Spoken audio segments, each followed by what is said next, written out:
Hi, everyone. Hi, good morning.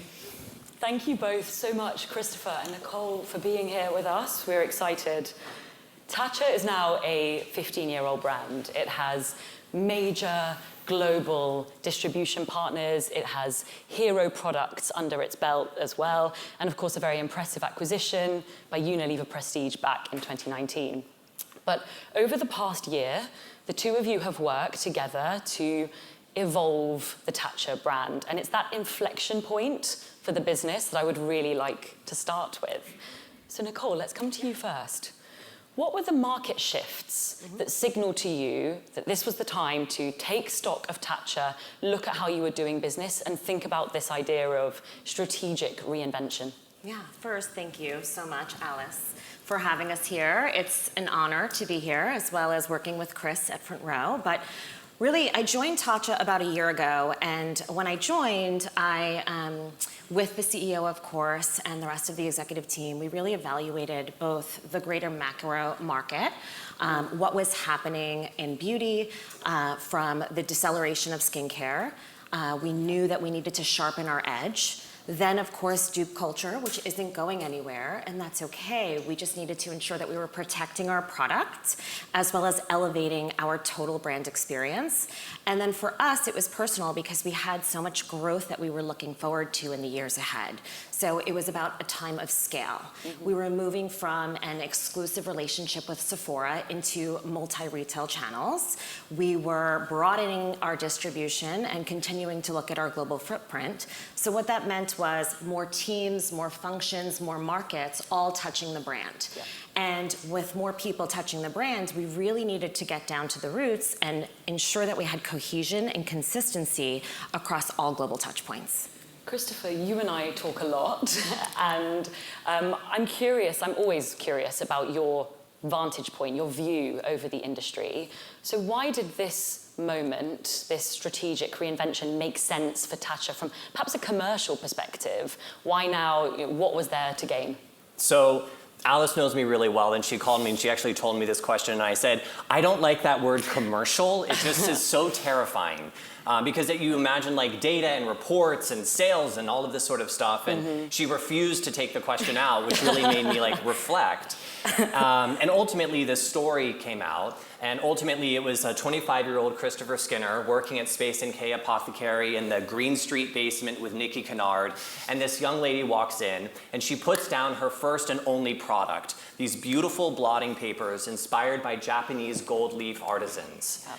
And that was then used and repurposed by Japanese geishas because of the oil and mattifying and blotting properties. And obviously I'm speaking about Vicky, I'm speaking about the origins of Tatcha. And while the brand has evolved quite a lot, obviously, from the blotting paper, 15 years is a long time. And brands are like pencils, right? Yeah. You don't necessarily need to throw the pencil away. Ultimately, decisions and changes in leadership just slowly kind of dull the pencil down.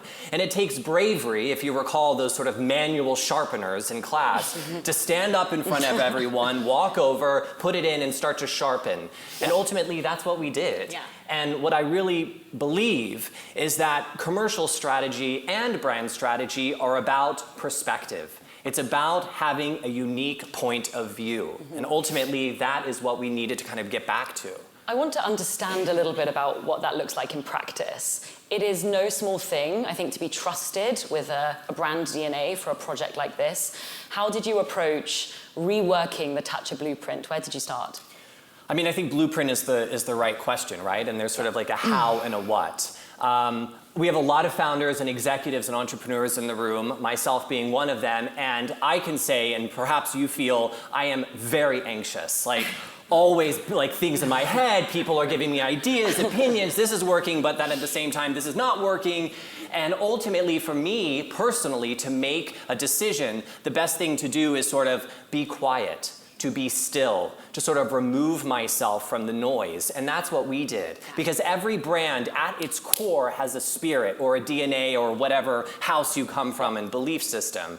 And we had to kind of get to that spirit. And ultimately, what we landed on was this idea of intentional disruption, right? The initial story that I told with Vicky, there's an intentionality to Vicky and to Tatcha. And disruption doesn't necessarily mean loudness. Yeah. It really means focused consistency.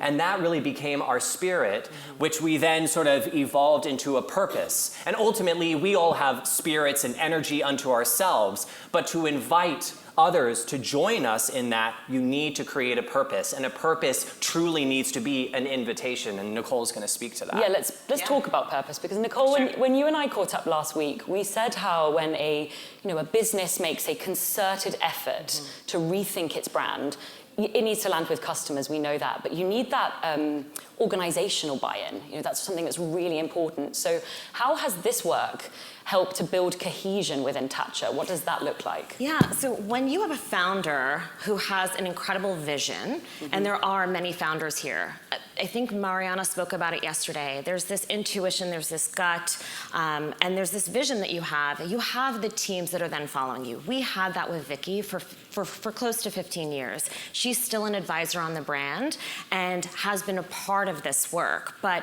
what we found is that people want to be a part of something that's larger than themselves. And purpose became that thread that united the team. So when we were doing this work, it wasn't about changing the purpose just for change's sake. It really became about going to the roots of what that purpose meant and what we wanted to then transcend for the next 15 years. So the original purpose, which was to reawaken beauty from skin to soul, we really thought about that and what it meant. And for us, it was really came down to the emotional territory of self-love. That began with the founder story with Vicky experiencing burnout on Wall Street, which then turned into her skin. She had eczema, psoriasis, etc. That showed up on her skin. So for us, it was about how can we provide that stillness, but really go down to this emotional territory of self-love. So our new purpose is to inspire self-love as a quiet, lasting revolution. We believe that self-love is a daily practice. It's a part of your ritual. We like to say that we bookend people's day, both morning and evening. And for us, when you have that self-love, it then is that ripple effect that you bring out into the world. So for us, it became our North Star in everything we do, from creative to culture to organizational onboarding. When we have new employees, we really rally everyone around this North Star of our new purpose. Can you tell me a bit about how that shows up actually in creative? What does that look like? Yeah, so incredible. After we did this strategic framework, we really, we started building additional campaigns. And our first campaign with the new purpose is Moisture That Makes You Feel. And what that was about reframing skincare to emotional care. Because what we want to do is really connect consumers to something bigger than just our products, but to our brand, to experience a shift in themselves. So while, of course, product efficacy is so important, especially in a competitive market where everyone is talking about claims and clinicals and what their products can do, we wanted to go beyond that. So we looked at our full funnel, a full 360 campaign, and starting in the top of the funnel, we really put our dollars into CTV, digital video, with a broader message that was really about emotionally grounding the product. We leaned into the sensorial textures that we know people love from our brand. And then, of course, down the funnel, we, of course, drove more of the performance with product marketing, but it all laddered back up. So what that really showed is that united the creative team, the brand team, and the performance team, and it showed that resonance and results can exist together. I'm glad you talked about these channels, because one thing that I know you're obsessed with, Christopher, is this idea of a unified strategy. We talk about omnichannel. There are conversations around the swing or the pendulum between brand and performance, but you're obsessed with this unification. What does that actually mean? Why is it so key? I mean, I think one of the biggest vulnerabilities that a brand can have is that they have sort of story and soul in one part, and then sales and strategy in another part, and they sort of work separately. And I think we've all paid for PDFs that just sit on a desktop and we never see again. And ultimately, that is the detriment of brands. I believe, and Front Row was really built around this philosophy of connected commerce. Long gone is sort of this omni-channel strategy where we have, one distribution channel, one distribution channel, one distribution channel with individual teams and individual budgets and individual tactics. And now that's sort of a stacked strategy, almost like a pinball machine. And ultimately, the consumer, is discovering, validating, and converting across multiple channels all at the same time. And so connected commerce means that every single aspect of the brand has to work in concert with one another, which means your teams need to work in concert with one another, and brand equity building and brand strategy needs to work in concert with execution. And ultimately, it just means more from every touch point. Before we close, I did want to talk about the kind of cultural foundations of the brand, because from speaking to you both, this is something that's very important. Nicole, I'd come to you first. Those roots or those foundations in Japanese philosophy, how important is that over the next 15 years of Tatcha? It's everything. Japanese culture or Japan is not just the location or a pillar of our DNA. It is the strategic framework for our brand. It is the point of difference. It's what differentiates us as a brand. So it's the luxury craftsmanship where we make our products and we craft our products at our Tatcha Institute in Tokyo. It is about the art of Japanese beauty rituals that we bring to the experience with our clients. It's the intentionality of all of the decisions that we make for the brand. It's that slowing down. It's also ingrained in our culture at Tatcha as an organization. One of our values is omotenashi care, which is really about selfless hospitality and the service that we provide to both our clients as well as our partners.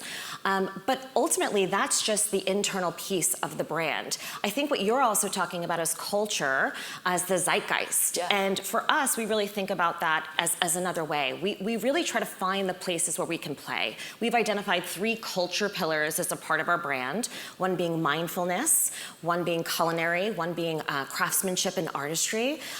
Those are key elements of our brand that we look at as where we can play. But I think that there are other elements, right? Right now, there are bag charms that are having a moment. In our next campaign, we're launching, we created a character together. That character, Jiyu-chan, who's on our social right now, this little bunny, he's from Tokyo. His name is Jiyu-chan. He has a whole story that's grounded in Japanese culture. He will be a bag charm. He will be our character for our next campaign, but that is where we find places where we can play and bring something unique and different, but grounded in Tatcha, grounded in Japan, that puts us in the moment, but also is really inherent to the brand. I think Nicole has touched on something quite interesting, Christopher, which is this, I don't want to say the word tension, but maybe this nuance or this balance between navigating a brand DNA and those cultural foundations and moving through culture and responding to the zeitgeist. Balancing those things, I think, can be tricky. What advice would you give more broadly to brands in the room that find themselves at a similar juncture to Tatcha? I don't know how many homeowners we have here, but I'm not here to sell a house, I promise. But my partner and I invested in a 1799 farmhouse in Connecticut a few years ago. Total nightmare, don't do it. But what I can tell you for those that sort of embark on historic homes is you love the history.